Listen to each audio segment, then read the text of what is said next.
प्यारे बच्चों, अस्सलामु अलैकुम वरहमतुल्लाहि वबरकातुह। क्या हाल चाल? सब बढ़िया।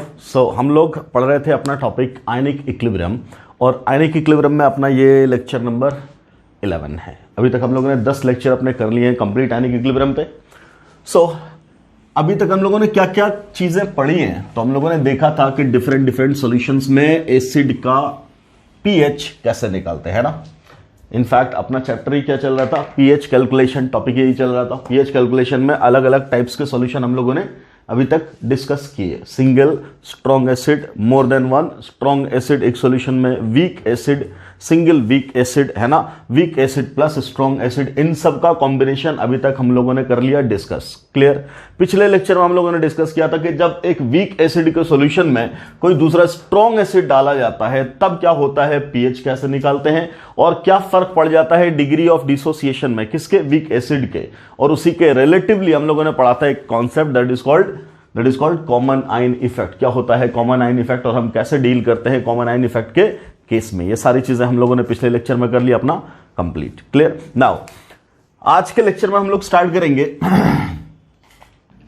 PH calculation. पीएच कैलकुलेशन आज का हेडिंग लिखिएगा, pH calculation in solution containing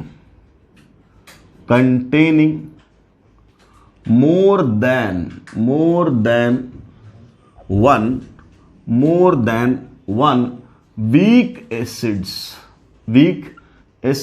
अगर आपके सॉल्यूशन में वीक एसिड है, क्लियर, स्ट्रॉन्ग नहीं, सिर्फ वीक एसिड है, लेकिन वीक एसिड सिंगल नहीं है, एक से ज्यादा वीक एसिड है, तब पीएच का कैलकुलेशन कैसे करेंगे, ये सारी बातें हम लोग करेंगे आज डिस्कस। ठीक? मान लो इसको नोट करो जल्दी से और फिर स्टार्ट करना। मान लो अपने पास एक सॉल्यूशन है जिसमें 2 वीक एसिड है, कोई भी आप जनरल ले सकते हो, फॉर्मिक एसिड, एसिटिक एसिड है कि नहीं, हाइड्रोजन साइनाइड, बेंजोइक एसिड, कुछ भी ले लो।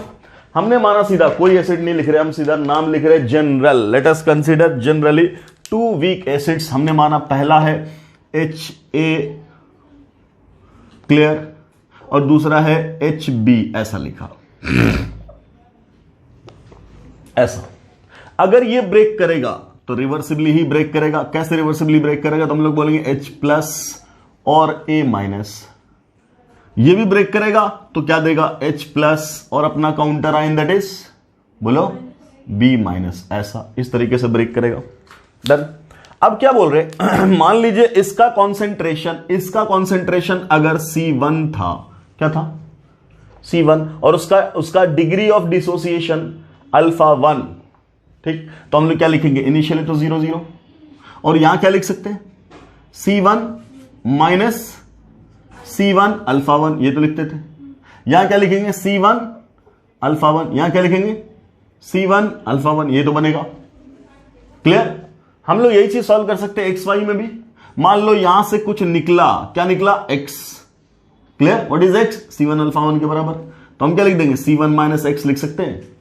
यहां क्या बनेगा, X, और यहां क्या बनेगा, बोलो, X। यस और नो, कोई दिक्कत? ठीक है। अब क्या बोल रहे, हमने माना इसका कॉन्सेंट्रेशन था बेटा C2, क्या था, C2, तो इनिशियली तो दोनों 0 0।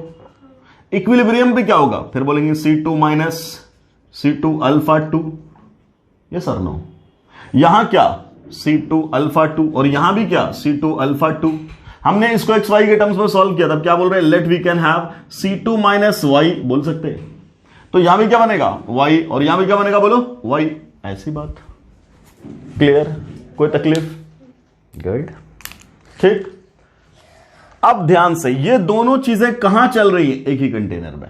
ये दोनों चीजें कहां चल रही, एक ही कंटेनर में, सिंगल कंटेनर है जिसमें 2 एसिड HA और HB। अब अगर ये दोनों है तो ओवरऑल H+ की वैल्यू क्या है, ये प्लस ये, इसका मतलब नेट H+ का कॉन्सेंट्रेशन यहां भी और यहां भी तुम क्या लिखोगे, यहां क्या लिखोगे, X+, बोलो, Y, बोलेंगे ना, इसी में जोड़ दो, या ऐसा लिखो सिंपली, ये इसका कॉन्सेंट्रेशन इनफैक्ट क्या है, X+, Y, और इसका भी कॉन्सेंट्रेशन क्या है, X+, Y। पहले हम लोगों ने लिखा था Y, बट अब क्या बोलेंगे, यहां से यहां जोड़ो, या यूं कर दो, जैसे भी दिखाना दिखा दो। मान लो हमने बोला कि इससे आया क्या, X, और यहां से क्या आया, Y, तो हमने ग्रीन वाला यहां लिख दिया, तो क्या बोलेंगे, X+ Y, ऐसे हुआ।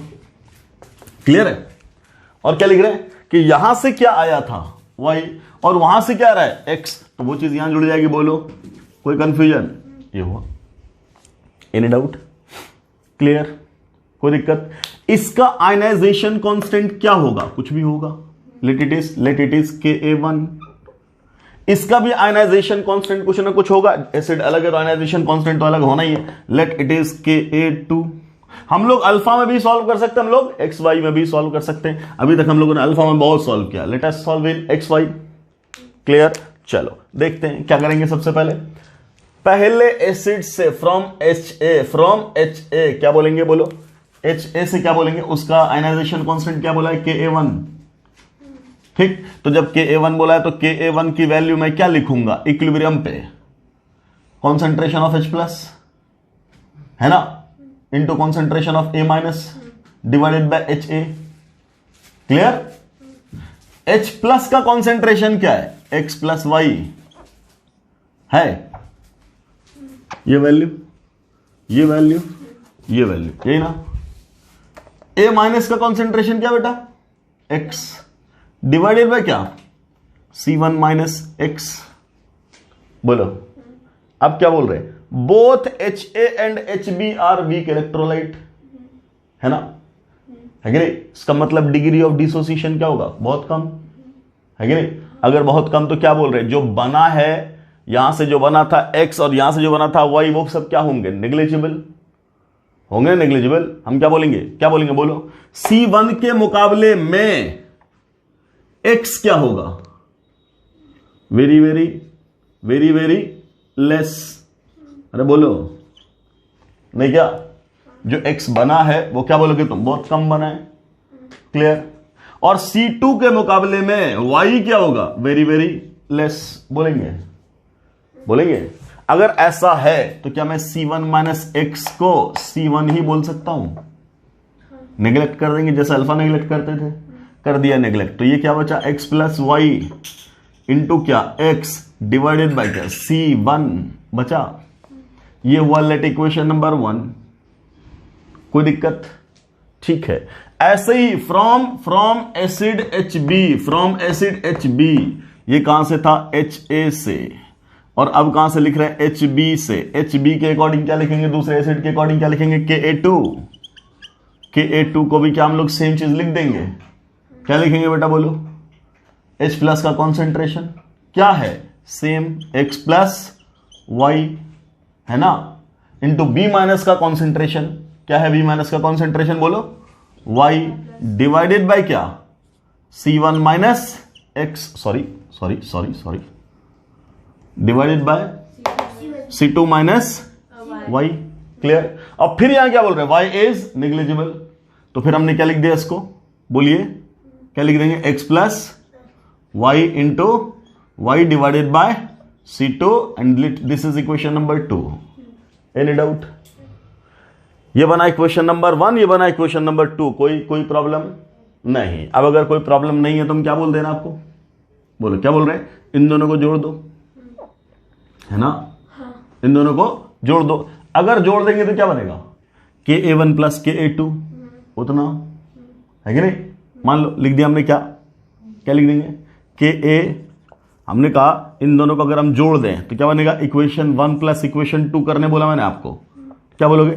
Ka1 + Ka2। ये कहां? लेफ्ट साइड में, है ना। राइट साइड में क्या बचेगा? इतना और प्लस इतना, ये ना। तो क्या हो जाएगा? बोलिए यहां से X+ Y into X/C1 plus X+ Y into Y/C2, यही ना। कोई दिक्कत? ठीक। अब इसको जोड़ दिए तो ऊपर क्या आएगा? बोलो XY + X² आएगा। क्लियर? अच्छा, हम ऐसा भी तो कर सकते हैं, इसको यही मल्टीप्लाई कर दें। बोलो कर सकते हैं क्या? चलो पहले ये काम कर लेते हैं, फिर उसके बाद ऐड कर देंगे। ये भी कर सकते थे, वो भी कर सकते थे। सिंपल दिखेगा आपको। क्या? मान लो इस इक्वेशन से अगर मैं लिखना चाहूं, क्या कर सकता हूं? इसको क्रॉस मल्टीप्लाई, क्या हो जाएगा? Ka1 into C1 is equal to क्या, बोल यहां से x into x plus y, यही ना। मान लो let this is equation number 3, ठीक, और इसको मल्टीप्लाई कर दिया, तब क्या बोलेंगे, यहां से क्या लिख सकते हैं, बोलो KA2 इंटू C2 बराबर क्या लिखेंगे, बोलो y into x plus y, ये क्या हो गया 4। अब मैं कह रहा हूं इक्वेशन 3 प्लस 4 कर दो, तब क्या हो जाएगा, बोलो KA1 C1 plus KA2 C2 left side, और राइट साइड क्या आएगा इन दोनों का सम है कि नहीं। तो आप क्या बोलोगे, इसको जरा मल्टीप्लाई कर दो और फिर जोड़ देना, तो इसको मल्टीप्लाई कर देंगे तो क्या बन जाएगा, एक्स स्क्वायर और प्लस एक्स वाई हो गया। अच्छा, प्लस इसको ऐड कर रहे हैं तो ये क्या वाई एक्स और प्लस क्या वाई स्क्वायर है कि नहीं। This can be written as what, x square plus y square plus 2xy which is equal to x plus y का whole square is equal to क्या, बोलो KA1 C1 plus KA2 C2, यही ना। ये अपना क्या बना, इक्वेशन, क्या बना, इक्वेशन डन। अब मैं क्या बोल रहा हूं आपसे, what is x plus y. अब अगर हम यहां से बोले सिर्फ x प्लस वाई निकालना चाहें, सिर्फ x प्लस वाई, तब ये किसके बराबर आएगा, रूट के बराबर।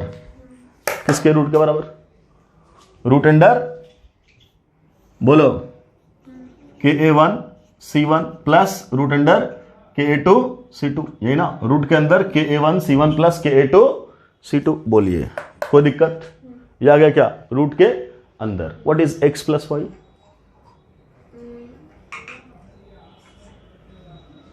x प्लस वाई क्या है,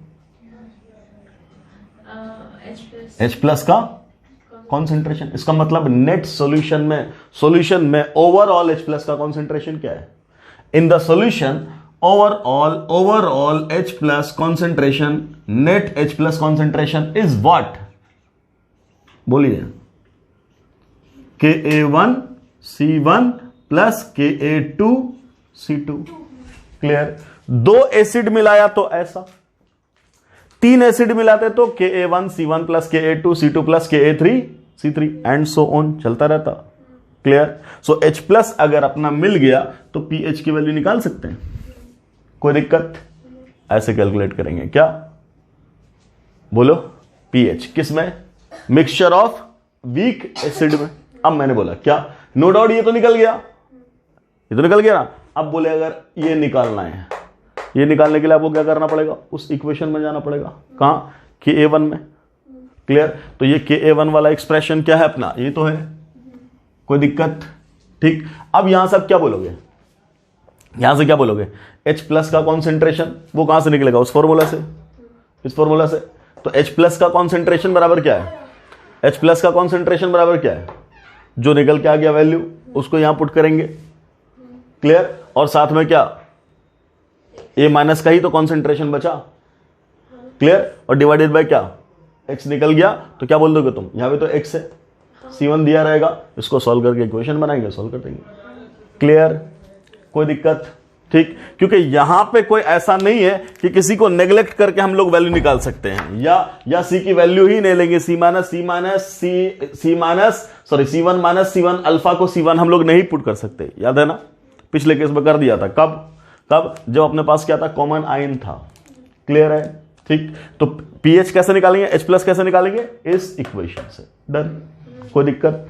तो आपके केस में, ऐसे केस में जब भी pH निकालने को बोले तो हम लोग क्या बोलेंगे, फॉर मिक्सचर ऑफ एसिड क्या लिखेंगे, बोलो H plus is equal to root under KA1 C1 plus KA2 C2। कोई कंफ्यूजन। ठीक है। अगर 3 एसिड होता तो हमने अभी क्या बोला, इसी को क्या लिख देते हो, and so on.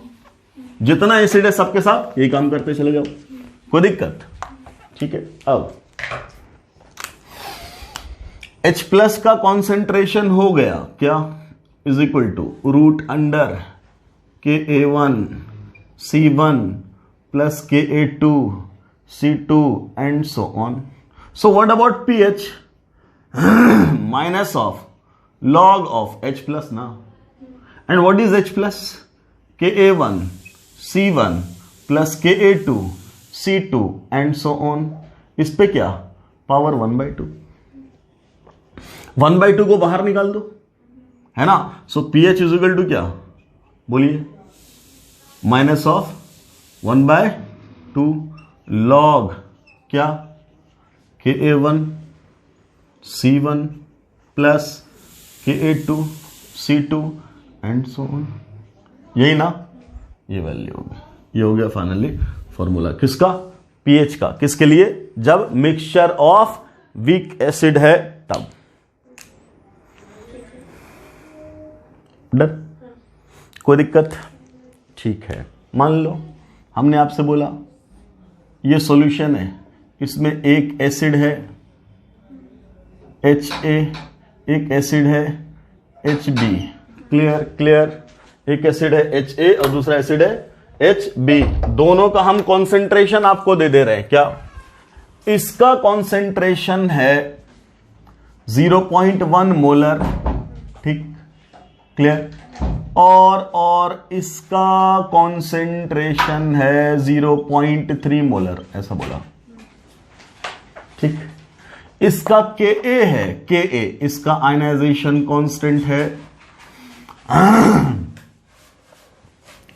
10 to the power -5, ठीक। और इसका Ka वैल्यू है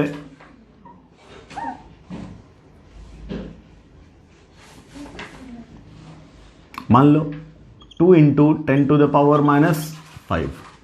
कोई दिक्कत, ठीक।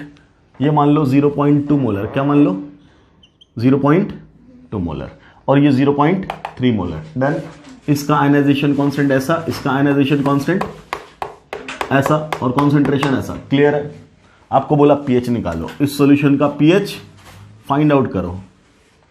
क्लियर, क्या कर देंगे बोलिए, फॉर्मूला अपने पास तैयार है। क्या कहेंगे फॉर्मूले में, pH की वैल्यू क्या लिखेंगे वहां से, है ना। तो पहले H+ ही निकाल लो। तो H+ इज इक्वल टू क्या, root under C1 Ka1।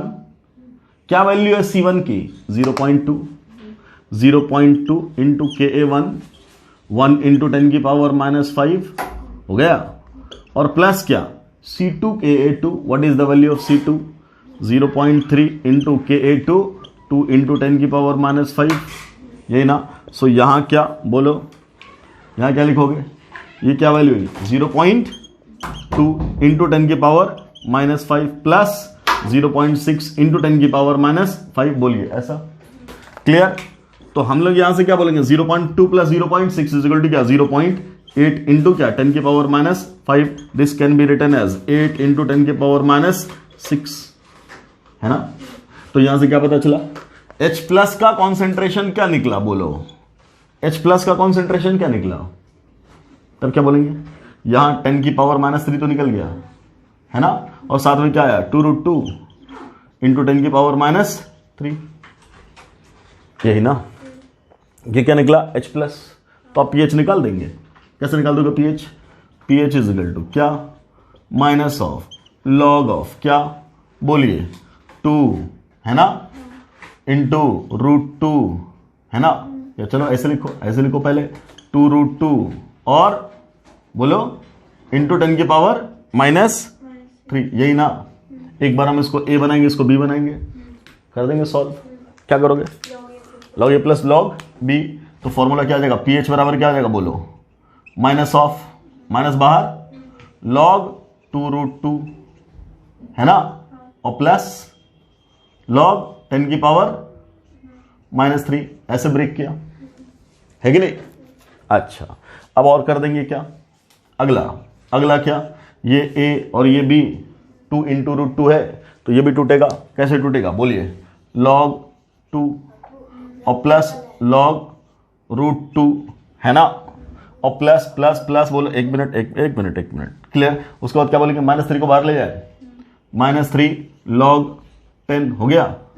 Clear. चलिए इसको लिख देंगे, क्या बोलिए, माइनस बाहर है, log क्या 2, है ना, और ये क्या हो जाएगा, चलो log 2 की वैल्यू रख दो ना आप सीधा, log 2 की वैल्यू 0.3, अच्छा इस पे क्या है, पावर 1/2 है ना, तो बाहर आ जाएगा, तो बाहर आएगा तो 1/2 और log 2 की वैल्यू फिर से क्या 0.3 लिख सकते हैं, और माइनस log 10 की वैल्यू 1, तो वो क्या हो गया 3 इकट्ठे। क्लियर? ये है माइनस, बाहर, अंदर क्या है, ये 0.15 और प्लस 0.3 तो 0.45, 0.45 माइनस 3, माइनस से मल्टीप्लाई कर दोगे तो 3 minus 0.45, so value is equal to 2.55। ये क्या निकला, pH। कोई कंफ्यूजन? ऐसे हम लोग लॉग सॉल्व कर लेंगे और लॉग सॉल्व करके अपना pH बहुत आराम से कैलकुलेट कर सकते हैं। बोलिए, एनी डाउट? क्लियर? कोई कंफ्यूजन? ठीक है, 3 एसिड होता, तीनों के लिए ये काम कर देते, सबके लिए क्या कर देते, K1C1 मल्टीप्लाई कर देते और सॉल्व हो जाता। चलो तो ये था अपना अगला केस जिसमें मिक्सचर ऑफ वीक एसिड हम लोगों ने लिया, मिक्सचर ऑफ वीक एसिड हम लोगों ने लिया। कोई दिक्कत है? चलिए मान लो दोनों का दोनों ही वीक एसिड होता। अब इसी में समझो, अभी हमने दोनों का आयनाइजेशन कांस्टेंट बराबर दिया तब ना। अगर मैं आपसे बोलता कि साहब एक एसिड था HA और एक एसिड था HB और इसके आयनाइजेशन कांस्टेंट की वैल्यू मैंने आपसे बोला Ka1 इज इक्वल टू क्या, sorry Ka is equal to क्या 1 × 10⁻⁵ क्या बोला, 1 × 10⁻⁵। और जो दूसरा है इसका Ka prime is equal to क्या 1 × 10⁻⁻10। अब सोचो, अगर ऐसा बोलते तब तुम क्या बोलते, तब क्या बोलते कि सर ये तो वही बात हो गई कि अगर हम उसको और इसको देखें तो ऐसा ही लग रहा कि ये स्ट्रांग हो गया, ये वीक हो गया। एक एसिड है जिसके लिए Ka की वैल्यू 1 है और एक एसिड है जिसके लिए Ka की वैल्यू 10⁻⁵ है, तो हम लोग क्या बोलेंगे, 1 वाला स्ट्रांग और अगला वाला वीक, 10⁻⁵ वाला। क्यों? बिकॉज 10⁵ टाइम्स ही तो कम हो गया। तो ये वाले के सामने में ये सीधा सीधा क्या दिख रहा है, वीक, और वो क्या दिख रहा है, स्ट्रॉन्ग। तो जब ऐसा सिचुएशन आ जाता तो तुम क्या लिखते, उसका कॉन्सेंट्रेशन दिया जाता, इसका भी कॉन्सेंट्रेशन दिया जाता। मान लो इसका कॉन्सेंट्रेशन दिया गया, इसका भी कॉन्सेंट्रेशन दिया गया, that is C1 is equal to क्या 0.1, इसका भी कॉन्सेंट्रेशन दिया गया C2 इज इक्वल टू क्या 0.1। अब बोला pH निकालो। मान लो दोनों के दोनों कहां, एक ही कंटेनर में आ जाता। ऐसा बोलता कि जब दोनों के Ka वैल्यू में बहुत ज्यादा डिफरेंस है, तब क्या करते, फॉर्मूला तो वही लगाते। अब जरा सोच के देखो, लगा दो formula, H+ is equal to क्या बेटा, रूट अंडर C, हाँ जाओ नाम लिखो, काम करो, C1 Ka1 plus C2 Ka2 क्या होगा, बोलो क्या होगा। C1 की वैल्यू पुट कर देते हैं 0.1 इंटू क्या 10⁻⁵, यही ना, ये पहले के लिए, प्लस अगले के लिए क्या बोलोगे 0.1 इंटू क्या 10⁻⁻10। बोलो बेटा क्या हो जाएगा, बोलो। पहला वाला क्या हो गया 10⁻⁻6 और अगला वाला क्या है 10⁻⁻11। बोलो क्या इसको हम ऐड करेंगे, अरे इसको ऐड करेंगे नहीं ना, सीधा क्या, ये क्या है, इसके मुकाबले में कुछ नहीं है। क्लियर? नेग्लेक्ट कर देंगे। ठीक, तो अपना आंसर सीधा सीधा क्या हो जाएगा 10⁻⁻6 और यहां से क्या निकालेंगे 10⁻⁻3। ये क्या निकला H+, तो pH बराबर क्या हो जाएगा 3। इसका मतलब क्या हुआ, हमने दूसरे वाले एसिड को भुला करके पहले वाले से काम किया। तो क्या ये कॉमन आयन इफेक्ट टाइप की चीज नहीं लग रही? क्या मतलब वीक को भुला दो, स्ट्रॉन्ग से काम कर दो। क्लियर? तो अगर दोनों वीक एसिड है और दोनों वीक एसिड के आयनाइजेशन कांस्टेंट में बहुत ज्यादा का डिफरेंस है, जो दो तो क्या बोलेंगे, जो कम वाला है जिसका आयनाइजेशन कांस्टेंट बहुत कम है उसको सीधा सीधा नेग्लेक्ट कर दो, और जो जिसका आयनाइजेशन कांस्टेंट ज्यादा है उसके अकॉर्डिंग उसको स्ट्रॉन्ग मानते हुए काम कर दो, स्ट्रॉन्ग मानते हुए काम कर दो और सॉल्व कर दो प्रॉब्लम। क्लियर? कोई दिक्कत? एक मिनट, क्लियर है? बोलिए कोई दिक्कत? तो क्या करेंगे ऐसे केस में कि जब दो वीक एसिड दिया हुआ है, दोनों ही वीक है बट आयनाइजेशन कांस्टेंट में बहुत डिफरेंस है, तब क्या करेंगे, जो एकदम ही वीक वाला उसको नेग्लेक्ट